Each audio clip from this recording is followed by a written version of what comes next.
Hi అండి. అందరికీ నమస్కారం. Welcome to my channel. ఈ వీడియోలో రాష్ట్రమంతా షాక్ సుప్రీంకోర్టు సంచలన తీర్పు. పూర్తి వివరాలు వీడియోలో తెలుసుకుందాము. వీడియో ఎక్కడే గాని స్కిప్ చేయకుండా ఎండ్ వరకు చూసేయండి. అప్పుడు ఇన్ఫర్మేషన్ పూర్తిగా అర్థమవుతుంది.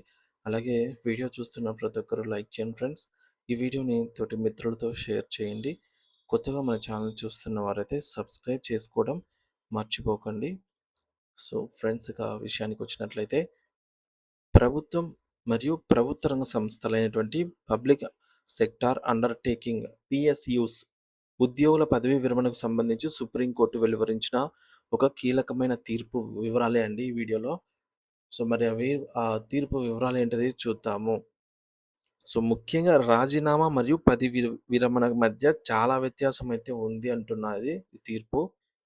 సాధారణ వాడుక భాషలో 2 మనకు ఒకటిగానే రాజీనామా చేశాను లేదా పదవీ విరమణ చేశానంటే మనకు సాధారణ ప్రజలకు ఎటువంటి పెద్ద తేడా వాడుక భాషలో పెద్దగా తేడా అనిపించదు. 2 ఒకటే అనిపించినా సరే చట్టంలో దీనికి చాలా తేడా అయితే ఉందండి. చాలా పెద్ద వ్యత్యాసం అయితే ఉందని సుప్రీం కోర్టే స్పష్టం చేసిందనమాట.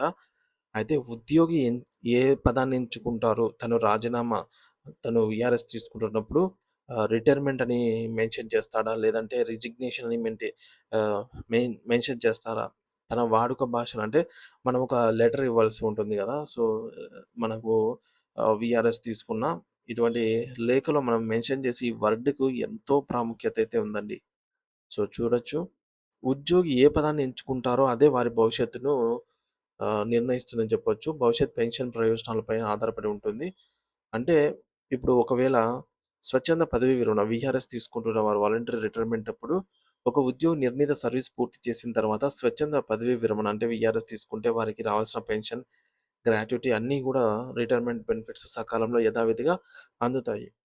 అదే రిటైర్మెంట్‌ను ఉద్యోగి సేవలకు ప్రభుత్వం ఇచ్చే రికార్డుగా అయితే పరిగణిస్తారు. అంటే రిటైర్మెంట్ అనేది ఉద్యోగి చేసిన సేవలకు రివార్డ్‌గా పరిగణిస్తారు. అయితే ఇది బాగుంది. రెండవది రాజీనామా, రిసిగ్నేషన్ వల్ల కలిగే నష్టాలున్నాయండి. నేను రిసిగ్నేషన్ చేశానంటే, రిసిగ్నేషన్ చేయడం వల్ల ఏమవుతుందంటే, ఒకవేళ ఉద్యోగి తన పదవీ విరమణ లేఖలో రాజీనామా అని గాని మెన్షన్ చేసి ఉంటే, ఆ పదాన్ని ఉపయోగించి ఉంటే, వారు తమ పెన్షన్‌తో సహా గత చేసిన సర్వీస్ కాలాన్ని ప్రయోజనాలన్నిటిని కూడా కోల్పోవాల్సి ఉంటుంది. ఇది మామూలుగా ఎవరో చెప్పింది కాదండి. ఇది స్వయంగా సుప్రీం కోర్టు ధర్మాసనం తేల్చి చెప్పింది. సో, చట్ట ప్రకారంగా రాజీనామా చేసినప్పుడు ఆ ఉద్యోగి చేసిన గత సర్వీస్ అంతా కూడా రద్దవుతుంది. కాబట్టి దీనివల్ల వారు పెన్షన్ పొందటానికి అనర్హులుగా మారతారని సుప్రీంకోర్టు తన వ్యాఖ్యలైతే కీలక వ్యాఖ్యలు వెలువరించిందనమాట. మరి అపోహలు, వాస్తవాలు ఏంటంటే చాలామంది ఉద్యోగులు కనీసం సర్వీసు ఉదాహరణకి 20 ఏళ్ళు కనీస సర్వీస్ పూర్తి చేశాం కాబట్టి, ఇక రాజీనామా చేసాం. రిజిగ్నేషన్ చేద్దాం పెన్షన్ వస్తుంది అనుకుంటారు. కానీ అది తప్పండి. ముమ్మాటికి అర్హత ఎంత ఉన్నప్పటికీ కేవలం రాజీనామా అనే పదాన్ని వాడటం వల్ల చట్టపరంగా పొందే పెన్షన్ హక్కును కోల్పోతారని సుప్రీంకోర్టు న్యాయ ధర్మాసనమే హెచ్చరించింది. సో, సుప్రీంకోర్టు హెచ్చరిక మరియు సూచన. పెన్షన్ అనేది వృద్ధాప్య జీవితానికి ఆధారపడి ఉంటుంది కాబట్టి ఆధారం కాబట్టి ప్రతి ఉద్యోగి ఈ చట్టపరమైన వ్యత్యాసాన్ని గమనించాలి. ఉద్యోగం నుంచి తప్పుకోవాలని భావించేవారు తమ దరఖాస్తు సమర్పించే ముందు సరైన పదజాలం అంటే వీఆర్ఎస్ తీసుకుంటున్నానని లేదంటే తను రిటైర్ అవుతున్నానని అట్లా వీఆర్ఎస్ అని రాస్తే సరిపోతుందండి. రిజిగ్నేషన్ అని రాస్తే గనక ఈ మనకు రావాల్సినవన్నీ కూడా కోల్పోతాము.